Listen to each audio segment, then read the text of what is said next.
coin toss. We will have the first opening from Mr. Hayes. Mr. Hayes then.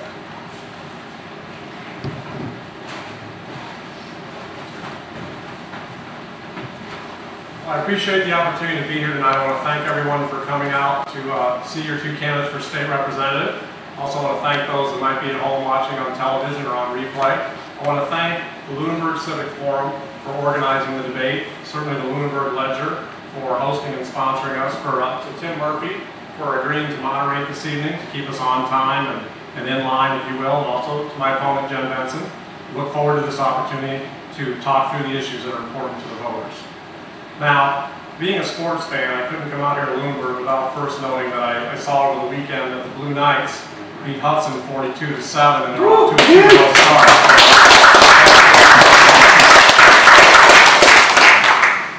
Unfortunately, it doesn't look like we necessarily have a pro football team that's off at the same time to start, but anyway, we'll be watching the Blue Knights.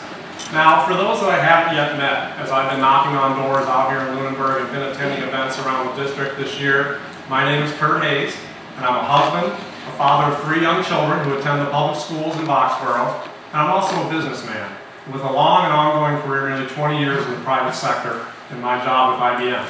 And I'm running for state representative because I firmly believe Beacon Hill is broken, and there's much evidence of that we can discuss in the evening.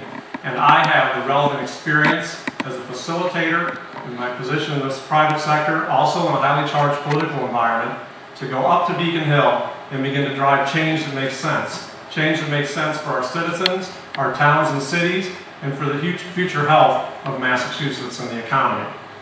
Now, in my position in the private sector, many folks ask me what it is that I do, and the one word that I come up with is that I'm a facilitator.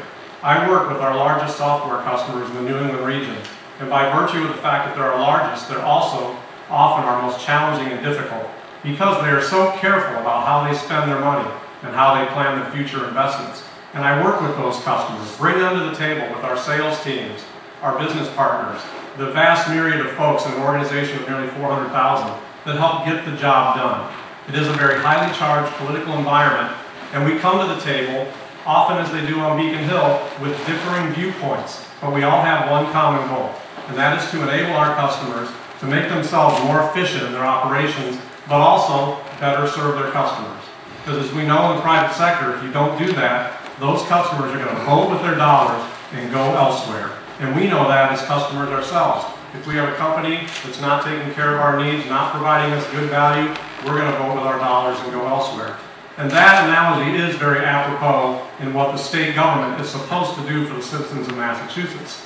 We compete with the states in our region, around the country, and even other countries around the world for the very businesses, the industries, the investors, the students, the families that work together to create a viable economy, which in turn will create a good tax base and a strong, sound government that will work on our behalf. A government that can build and maintain infrastructure, build and run schools for our children, and provide the key services and support that our citizens need.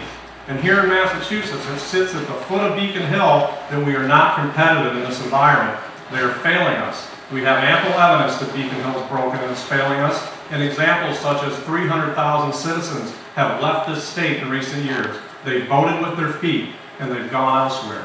There's over 2.2 million Massachusetts natives who now live in other parts of the country.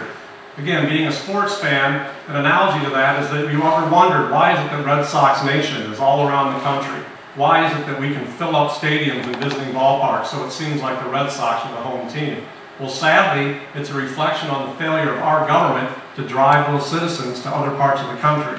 So think of that the next time you watch the Red Sox in an away game and we're out cheering the home team. There's other evidence on the business front. Companies like Gillette, right out there at Devon's, Plexus and Air, I'm sure there's others around this region in Leominster and Fitchburg, have recently announced that they're packing up their bags and they're going elsewhere. They've been driven out of the state. Now, why are these families and these businesses leaving Massachusetts?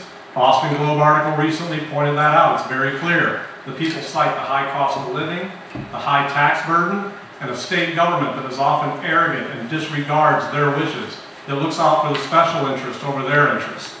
So there is ample evidence that Beacon Hill is broken, and your choice as voters, if it is broken, what are you going to do to change it this year? Are you going to continue to send up the same type of leaders Beacon Hill insiders or aspiring Beacon Hill insiders to go to the army of Sal Macy and Governor Patrick, or are you going to elect a new leader with relevant experience from the real world of business to go represent your interests up on Beacon Hill? I look forward to this evening. I appreciate the opportunity to visit with you and hear about the questions and the issues that you have, and I look forward to earning your votes in November. Thank you very much.